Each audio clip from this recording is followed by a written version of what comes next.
Kung kailan pa naman Farmers and Fishermen's Month, saka pa raw hirap at hindi makapagtanim ang mga magsasaka dahil sa matinding init.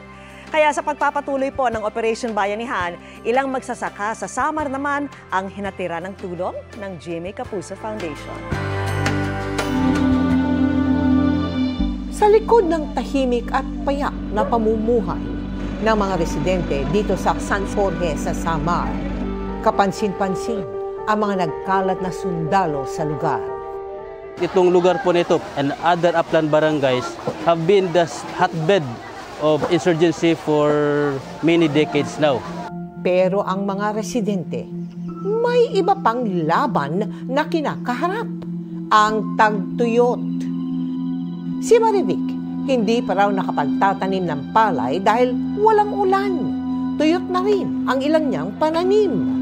Kaya sa kanilang sari-sari store na lang muna daw sila umaasa.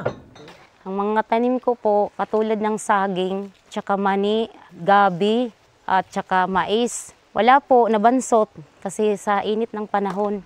Si Eileen naman, tumatanggap muna ng labada para may panggastos. Apektado na rin kasi ng tagtuyot ang kanilang tanim na gulay at niyog. Yun na pinapadalang ko na yung estudyante ko na college. Kasi yung anak ko din dun, ma'am, nagtitiis lang. Minsan, wala siyang kain. Nag-aaral, nagkakapilang, nagre-review. Umaasa lang kami sa ulan, wala kaming irrigation dito. Tuwing Mayo, ipinagdiriwang sa bansa ang Farmers Month.